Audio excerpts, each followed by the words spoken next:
विठू माऊली तू माऊली जगाची, माऊली त मूर्ती विठ्ठलाची, विठ्ठला माय बापा।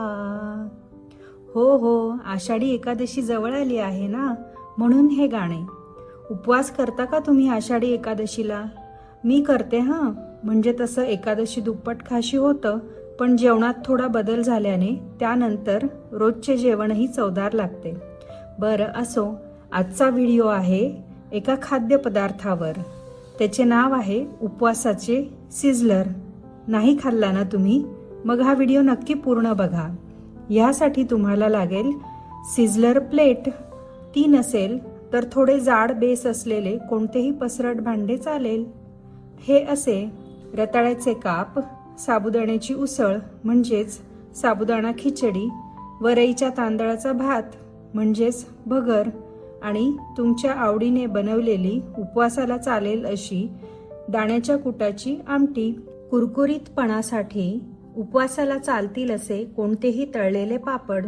मी इथे घरी केलेले बटाट्याचे चिप्स आणि साबुदाण्याचे पापड तळून घेतले आहेत। आधी सिझलर प्लेट गरम करायला गॅसवर ठेवा, मग त्यावर रताळ्याचे काप रचून ठेवा।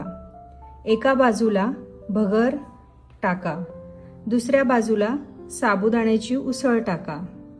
त्यानंतर एका कोपऱ्यामध्ये कुरकुरीत पापड टाका तुमच्या आवडीचे। सर्वात शेवटी भगरीवर हळूहळू आमटी ओता। ही अशी काय होतंय ना, वाफ पण येतेय आणि चूर आवाज पण येत आहे। झाले आपले उपवासाचे सिझलर तयार। यामध्ये तुम्ही हवे तसे बदल पण करू शकता। एखादी उपवासाची पॅटी टाकू शकता, त्यावर आमटी टाकू शकता, किंवा उपवासाची मिसळ पण आजकाल बनवता येते, ती तुम्ही वापरू शकता। मग करणार का तुम्ही हे उपवासाचे सिझलर? मला यावेळी उपवासाच्या खूप खाद्यपदार्थांच्या रेसिपीज सापडल्या आहे। त्यांची लिंक या व्हिडिओच्या डिस्क्रिप्शनमध्ये देत आहेत, जसे की उपवासाचे आप्पे, उपवासाची इडली, उपवासाची मिसळ इत्यादी। स्तोत्र अँड मंत्र चॅनलला लाईक, सबस्क्राईब आणि शेअर करायला विसरू नका।